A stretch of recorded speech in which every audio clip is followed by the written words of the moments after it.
Welcome to the Open Books Podcast, where we discuss all things going on in the real estate industry, helping you take the road less traveled to real estate success, guiding you to the top 10%. I'm your co-host, Curtis Haddock, alongside Casey Tudor and Brooke Massey. Today, we are going over part 2 of our 4-part series. And this episode is negotiating your commissions like a pro without losing the deal. So, yeah, we're going to talk about... That's important now. Super important. We're going to talk about why so many agents have a fear around just the commission talk. But everything that's happened in our industry, we are now being forced to have that conversation. And I think it's fantastic. It's making people feel awkward. It's making people feel awkward, Let's grow as agents. But grow and as individuals and be able to express not only your worth, but also understand when it's a time to make a business decision to get the deal and secure more transactions for the future. There's 2 ways to look at this, and I think a true business-minded individual can do both. Yes. I feel like so often I see agents that are one or the other, and everyone is like, I would never discount my commissions. Are you kidding me? I am worth way better, more than that. I can't believe anyone would even want to devalue my time like that. Which is valid. Very valid point. But on the flip side of that, there's also some... You can make a ton of money and do a lot of business if you understand when it's appropriate to discount the commission. Yeah. And knowing the difference and when it's like I'm fighting for my worth and when I am, playing the business game. Yeah. And you got to know that sometimes you're going to lose the business because you didn't go low enough for that particular person, and that's okay. It is okay. Like, that doesn't mean you just do it for yourself. 0.5%. Yeah, you're right. You did. You just saved yourself from a headache. I think there's I've gotten to my I don't really want to say it on air, but I've got a bottom line that I'm kind of at. Not that I won't go below it, but I feel very confident in my number. I feel very confident in my number, and those were desperate I'm very times. good at getting it. And I think that, when you are negotiating your commissions with the client, a big mistake, it's just like from the last episode we did where you talk about commission splits and how the first question they ask is, what's my split? Well, if a client asks you, what's your commissions or what do you charge? That when you first sit down with them, you have to ignore the question and say, yes. Well, I'll get to that. But first, let's talk about what it's going to take to get your property sold, because in that conversation is how you earn their business, because you explain to them the process and what it's going to take and what you're going to do for them. And then they may not think that what they're thinking in their head, they might be okay paying you 6%. They'll understand more of why we charge what we charge. Whereas if you just tell them straight up 6%, they're not going to listen to anything that you have to say. Well, because people really don't know what the heck we do. Well, like the general public. Yeah, they do. We open doors. Yeah, and I tell people all the time, you know how hard that is? When we're listening. You know how hard it is? Half the time the keys don't even work. Or you can't even find the lockbox. Well, so they put an ancient lockbox on there. But right now we're talking about listings, and so we just got to put a sign in the yard. But man, in the cold weather right now, you know how hard the ground is? I'm finding out after this podcast because I got to go put a sign in the yard. Like, that's worth $1,000 just getting the dang sign in the yard sometimes, man. Although I don't know how some people do it, because if you guys look at me, I weigh a ton, okay? Big dude. And when I struggle to get a sign in the yard, I'm like, I don't know how any other, like, especially like just anyone. I really don't know how anyone can get the sign in the yard whenever I struggle with it. And everyone's like, you just do that. You just get a hammer. It's like, I bent the crap out of my sign because it wasn't at the top. But I'm jumping on it, and that's a lot of force behind it, and sometimes it won't even budge. This is really not why we need to get paid this much. No, it's not. It's not. It's not. It all adds up. Okay, but we're passionate about it. I was like, man. You guys are a little bit too passionate. We should kind of let's come back to what we really do. I'm just kidding, because that shit is very hard. It's a frustrating time if you can't get a sign in the yard. No, but especially when you're in a hurry or something, you're trying to your get clients all. I've had to come back, but I'll put the sign in later. Back to Casey's point, though, is he just deterring there away. Curtis and I twitch a lot, so we have a really bad problem. Like, so if you hear all the taps, like, we should make that a game of our podcast. Let's not Judge whose tap was it? Was it Curtis's or Brooks? And then who can tell us how many taps in this episode? As you just quietly tap the table, Brooke, with your first finger. So everyone knows this is what it sounds like. So there was one. No, don't do that. You already did it. I know, and I caught myself. But providing value to clients. Yeah. So they can actually understand what it is that we do, what we're about to do for them, and because they are, after all, they are spending a lot of money. So they do need to understand. I'm always for educating my clients. They need to know. Right. Mic drop. I know. Stupid. Well, does that conclude our second episode? No. Okay. Well, so I thought you guys could talk more about it, but okay. So, good job. Sorry, I'm looking at our meeting, and Esther Lita got someone into real estate school, which is awesome. Not here nor there. Okay. So I want to talk about specifically like, the whole idea behind discounted commissions, because it's a very touchy subject for a lot of people, and I actually, it took me a minute to learn this. Actually, when you're discounting your commission, and as a math example, if you go to 1.5% instead of 3%, okay, then you have to do double the volume to make the same amount as somebody who's doing 3%. And so it's okay when Casey talked about how you might lose a deal because you didn't drop it low enough. Well, there's reasons why. There's two reasons why that's okay. One is that people who are trying to make you do things for less and less and for free, they're going to give, those are usually the bigger headaches. Okay, so you're saving yourself a headache in some cases. Number two is,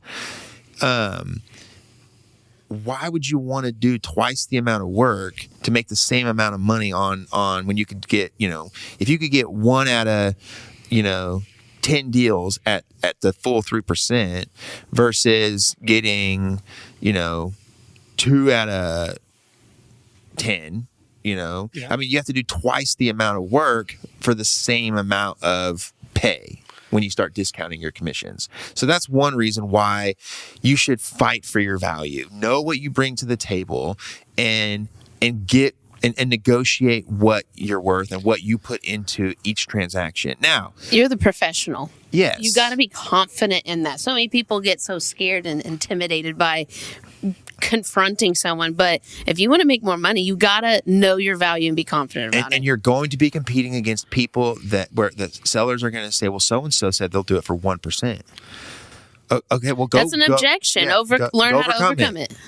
Go with that person. I have a good story about commission splits and what people charge. So when it's an analogy from my last career. So when I was in the barbering world, it was the same thing. If you'd go to a shop, there were shops where you paid a flat fee a week, and then you got to keep everything over that. And then the other one was a commission-based style, which is where they took 50% of your income, but you never paid for products. So anytime that you shampooed someone's hair or used products on their hair when they were out the door, it was free for you to use, and all the education that you got from it too. And so that's kind of the way that I did it for about 7 out of my 10-year stint. And when you relate that to, or then I'd have someone come in, sit in my chair and say, okay, so how much do I owe you for this haircut? And I say $35. And they go, oh my God, that's a lot of money. And of course, this was like, 6-7 years ago. I don't think that's a lot anymore for a haircut, but it's like, they go, that's a lot of money. And I say, here's the People deal. are like, that's cheaper than eggs. I said, half of that, that's cheaper than eggs. Half of that goes to my shop. And then Uncle Sam gets his cut. And so after that 45-minute haircut, I'm walking away with like $10. And then every time I'd explain it like that, they'd go, oh, well, we didn't mean anything by it. I go, well, no, you brought it up. You said it was too expensive. And so I just thought I should just indulge and break it down for you. Goes into it so that you don't feel that way. And then a lot of times they would tip me more. Yeah. because they felt bad. But they come back. Yeah, they come back. So Because Case then didn't scare they 'em off. understood. But you do the same thing in real estate. If your clients if they want to challenge you in what you're going to take home for your family, simply break it down to where the money goes. Yeah, because we don't, the 3% or whatever, up to 3%, whatever you negotiate, then not all, you don't get all of that. yeah. And it's the same thing with any product That too. helps a lot when you break it down. I'll give the best example, but this computer, and I'm sure it didn't cost a lot of money to make, but all the time and investment and decades of technology that's advanced it to this point is why they charge $2,000. And after they pay their employees, the profit margin probably isn't all that high. Yeah. But when you look at it online, you're like, $2,000, Apple's killing it. Yeah, it's like, they're killing and they it. are. Yeah, they are. yeah. But that's why I said it was a bad analogy. But my point is, everything costs money, There's a and the reason for consumer the doesn't price. consider that. Yeah. Well, I want to go back to, I think you're bringing up a good point again on experience matters too. So when you're in your hair industry analogy, just being able to pay the broker 50-50 and all that stuff being free, that's a great structure for someone who's brand new in the industry. Yep. They don't have a client base. They have no value because they have no leverage because they don't have any clients coming in. You're on forced their to be books. there. I've seen again, this all connects. So I love this, but it's like I've seen stylists or barbers come into the business in that model. They're forced to be there 8-9 hours a day. They can't leave and go to the mall in between clients because they're the ones who take the walk-ins that come in.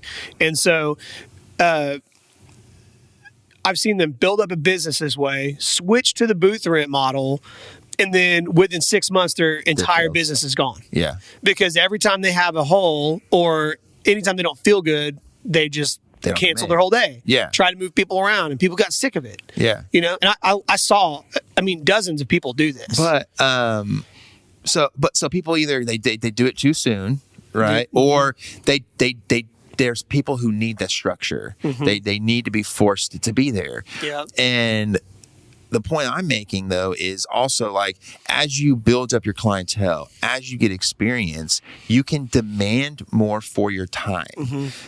Because you now know more. You're now going to be able to negotiate better for your client. You're going to be able to understand the ins and outs of the contract and prevent them from getting in sticky situations. Or if, we can't prevent all of it, but knowing how to maneuver out of sticky situations to help your buyers and sellers. And so a lot of that comes into play. So my point is that the biggest objection that whenever you're trying to, when someone's telling me that someone's going to do it for 1%, so and so, the first thing I'm going to say is, well, they probably don't have very much experience. Then, so if they can't, Create doubt. if they can't negotiate their commission, how are they going to? You believe that they have the experience to negotiate your asset? So. And listen, that's okay. That's an objection. And so if you're new and if people are saying that, then sometimes you're competing with people who have 15, 20 years of experience in order to win those deals. Sometimes you have to discount your commission if it's your first year in the industry and you want to get the experience. It's okay to do that. And if people are going to badmouth your experience, let them, okay? Because you're going to go, now you're going to get a clientele. And the example I always give is I did a deal for my first year full-time in real estate. I did a deal for free. And you guys have heard this, and so sorry you get to hear it again. Deal for free. The reason I did it, it was a terrible experience, first of all, because it was a headache. Like they worked me harder than anyone, which was like, you would think you're doing it for free that they would back off a little bit, but no, it's the complete opposite. Okay. Probably because they're worried that you're not motivated to sell their house because they're not paying you. So they have to stay on top of you, Yeah. And so I did it for free because of where the house was located, prime location, and I knew I was going to get calls, and I knew when I did open houses, I was going to get a ton of people through. And guess what happened? A ton of people called and came through that listing. I got that when I got that house sold, but the time that I had it listed, I was able to pick up clients at the open house, the sellers appreciated the job that I did, and they referred me to a family member. Okay. That family member sold and bought a house with me. The clients that I picked up at the open house, they ended up buying a different house with me. Okay. And then they referred me to someone else that needed to sell their house. You just okay? made a ton of money. So I did a free deal, and my value was, I guess I didn't value myself, right? But when I added up those commissions, it was over $30,000 in commissions when it was all said and done. And so it's like, yeah, the free deal was worth it. Okay. Right. But the point is it was a very strategic deal. I wasn't guaranteed. I went in with the mindset of I'm going to get business off of this. Well, most people, they just want to listen just because they want to say they have a listing, and that's as far as they thought about it. Right. Yeah. I think people just get stuck. Oh, this is sales, and they get stuck in the sales mode of just that every one single. sale, yeah. I'm going to this house. I have to sell them, and then if they don't say yes to me, then I'm a failure, and then that's it. And it's like, no, it's a relationship building industry. Just know who you are as a person, how you want your clients to perceive you. Know your value and go out with confidence and just continue to meet people over and over and over again. The more you do that, the more your confidence will go up and the more deals that you'll end up doing. Another situation where I would discount the commissions or give a deal or however you want, whatever language you want to use, is if I know that prospect or that buyer or seller is going to give me multiple deals. Yeah, like a builder. A builder, an investor who is buying, 5 or 6 properties a year, and then turning around and letting me list them to sell. Those are relationships that I want to keep them happy, and I want to help make them more money because they're using me. Therefore, there's no one that will ever take that relationship from me because I'm thinking about them and taking care of them. You got to understand when it's the right business decision to do that, and you have to understand when it's time to fight for your worth. Yes. Yeah, and sometimes just giving a little bit actually seals the deal and goes a long way. Yes. So instead of being like, I'll do it for 4%, one on my side, you can just go, how about 25% off of my side? And they're like, oh man, we appreciate that. Done. Now you just got 2%. Yeah, I mean, you can even say, like, there's been times where it's not even 2%, it's higher than that. You're competing with someone who does it for 1%. You can create the doubt, like Brooke said, and say, listen, I can see that this is important to you. It's also important to me because it's how I feed my family, and I don't get to keep it all. And here's where you can break it down, like how Casey said, like we got some of it that goes to the brokerage. Uncle Sam takes some of it. I got expenses to just get your house up on the market and to get pictures and to market this thing.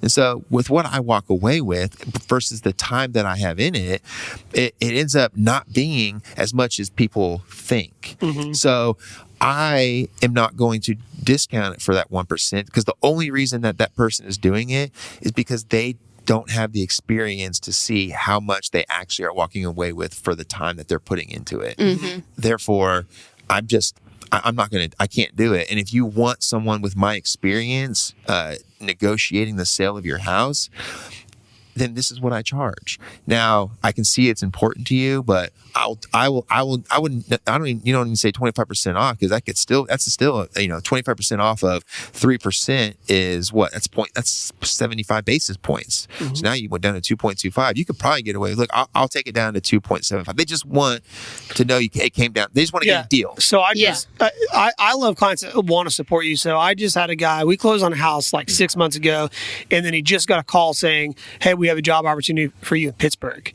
And it's like, okay, we just closed on his house. Yeah. Dang. So, and so he called me and he's like, yeah, so I'm going to need to enlist in your services again. And I was like, what? Why? And he told me. And so I was like, well, dude, I was like, man, you're easy to work with. I had 2 deals I was like, I'm going to help you out because I know there's not any equity to give. Yes. I was like, so I'm going to do mine for 5.5%. So 2.5 on my side. And he's like, dude, I really appreciate that, Yeah. And anyways, so then he calls me yesterday after I sent him the paperwork.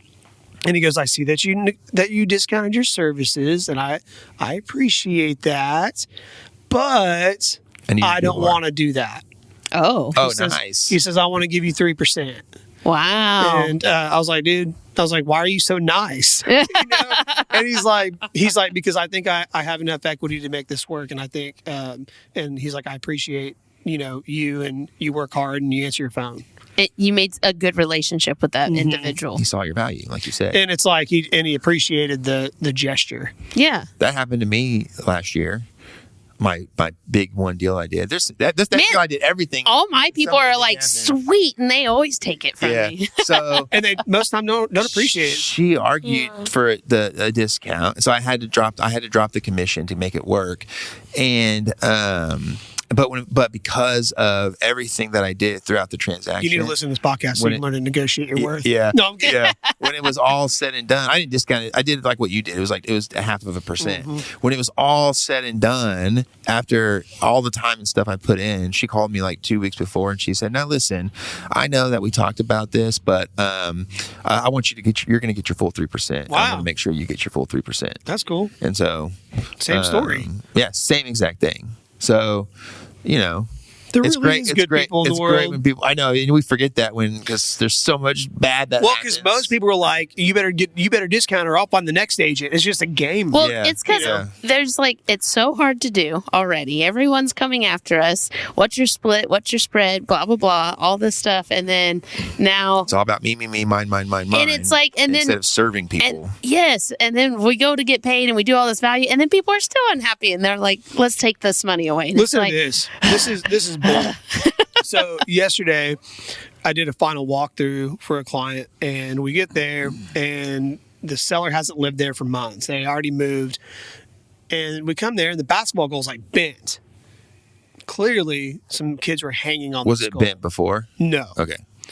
And so I took pictures of it, sent it to the listing agent. I go, hey, these people have boys, and they've already shot hoops on this thing when we were here for inspections and everything, and the house is filthy.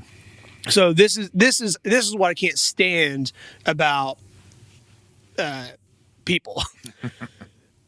They offered $130 for this 4,000 square foot house to be clean. So that's what we pay to get it clean. Okay, so first of all, so you didn't clean it for us. Well, look at how it's clean right now. yeah, and in no way is it $130 to clean this house. Well, if it was and you paid that, it's clear that that's what you paid. And for the basketball goal, they said that's not really our fault, and we can't really control neighborhood kids, and we don't live there anymore, so we're not going to do anything about it. And so me and the listing agent are, we're cordial, and it's just she's like, well, that's their side, and I'm like, I mean, to be honest, my clients probably aren't going to bust this deal over it, but what a sour taste to put in someone's mouth an hour before closing, right? That they're just going to be that way. And I was like, and I'm just telling you, I haven't talked to them about it yet, but I've had buyers back out over stuff smaller than this. Yes. So does the seller really want to take that chance? And she's just they said they're not going to fix it, so I guess so. And so then we asked for $500, and they said no, $130. And then I went to my clients and said, "Are you guys good with $500 if me and the other agent lower our commission?" And they said, "No, we want $1,000." So here we are, right? And then, so I told them, I go, "Hey, look," I was like, I don't want to really go back and forth on this, but just so you know, the $500 is not coming from the sellers; it's coming from me. And then they're like, "Oh, okay, that's fine. And they took the $500. Oh my god! But it was just what a shitty hour. Yeah. Happens all the time, dude. Over a All the basketball goal. Yeah, and it's just was it cemented in the ground? yeah, Was it a fancy one or an it's old? fancy enough. Did it even Yeah, have a net? It was nice. So it's just disappointing. But that's what. And again, those kinds of things right there, why we get paid well, because we have to deal with people not wanting to take care of their own property. Yeah, Well- because they want to be I get it, right? It don't- isn't their fault. But at the But it's their same property. time, And they're it's and they're still trying your to sell it. property, and Keep you your have to bit sell it. basketball goal in And it's like- market that. Yeah, essentially, you have a client too. Well, but like you said, no, we get paid what we get paid because you've had people where that caused them to bust the deal. And if you did all this work, spent a month in escrow, not to mention the month it took to find the property, not to mention the month it took to get the prospect, okay? You get to an hour before closing and they bust it, guess what? You don't get anything. Yep. You get paid zero. Yep. And then we've got to start over, and they've got to spend $600-$800 on inspections again. And it's just like, and you got to be very careful. Like, people don't. This is why I'm good at what I do, because I think about possible scenarios that could come from this. So if they would have put their foot down and said, no, I want $1,000, we're not closing, and then the seller says, fine, we'll give you the $1,000. Well, we almost didn't close because the bank screwed up my buyer's information, and we almost didn't close. It was a 6-hour closing yesterday. Oh, wow. And because the names were wrong, because they're Hispanic and got multiple last names and hyphens. None of the docs matched. Yeah. And so, like, if we would have put our foot down on that basketball goal and then needed another day to close, then the seller could have been like, you're not getting an extra day. Because Yes. now they're mad and they want the win. Yes. So you have to consider all that stuff. And I told my clients, I'm like, I'm sorry, like, this is it. You guys just had a baby. You guys have had the flu. We get to this time, and like, and then this is how they're going to treat you on our last. I was like, I'm really sorry they did that to you. Yeah. And they're okay, but it was like, and then this is how I one up myself, because they have I'm listing their house coming up. My buyer's like, man, I really need a new coffee machine. He was just talking out loud. And I was like, you ever heard of an espresso? I want a sponsorship. Your coffee pods are expensive. And so he's like, no. And I kind of shut to him, and I'm like, dude, I'm telling you, this will change your life. And then I just like put it on Amazon, and I put his address in, and I said, it'll be at your house tomorrow. Got him a new Nespresso machine. I said, trust me, you'll thank me later. Dang. So that was kind of my closing gift. That's awesome. Smart. Awesome. You Yeah, don't seal ever that do that deal. to me. Huh? You never do that to me. Do you have a house under contract with me, Brooke? No. But, I try to get those support coach agreements. I do appreciate that. Well, Okay. know your worth. Yeah. And know when to make a business decision. and maybe know the that's difference. Yeah, and maybe that's a good reason to be at a brokerage that you may give in a little bit extra than you think you have to get those kinds of experiences under your belt and win big in the future. So And just I just don't be the agent that will put your foot down on every little thing. Like, now listen, I fight for your worth, fight for your commission. But I do know people that say, I've never not taken less than 3%. I've never given my commission to get a deal done. And that's fine, right? But and I'm sure that there's people that would argue with me on this, and I'm sure that they have a valid argument for what I'm about to say. But when you do that, okay, you are jeopardizing your relationship in the future with that person, because now you made that extra $500 on this deal because of your worth. Did it cost you? How many referrals did it cost you? Did it cost you them calling you in the future to do repeat business with you? I'm telling you, you serve people and you take care of people. They are going to recognize that, and they're going to take care of you in return. Oh, 100%. To me, it's a wash. It's like, it's a perceived win. It's like they think they won, but really I won, because I'm doing it for 2.5% or even 2% on my side. But I got business. I got a sign in the yard. I got an open house. I pick up new business. It's arbitrary. Yeah. And again, I try to push that up as high as I can without pushing myself out of the business, because that's what'll happen if you're an agent that gives too many discounts too often. You will push yourself out of the business because you will work way too hard to make not a lot of money. And that's why this whole 3% per side exists, because it's a market in its own, and agents have figured out that's the number That's the that value. I'm willing to work for. Yeah, and because of what we go through, and when we get paid, we don't get paid till it closes. Like, there's a reason that the market has come to that number. And yeah, good point. I forgot what I was gonna say. man. Gosh dang it. But yeah, know your worth. In conclusion, this brings us to the end of episode 2, negotiating your commission like a pro. And in our next episode, part 3 of our 4-part series, we're going to talk about something I really enjoy. Well, I actually hate it, but I enjoy the opportunity of tax strategies and write-offs. Whew. Stop leaving money on the table. That's stressful. Yeah, taxes suck. And, but we'll talk I think the tax code is designed to help you save money on spending taxes if you're self-employed. And we'll get into that on the next episode. For now, like, subscribe, click the bell. Let us know if there's anything else you want us to talk about. We're glad to entertain. My name is Casey Tudor. This is Curtis Haddock. And that is Brooke Massey.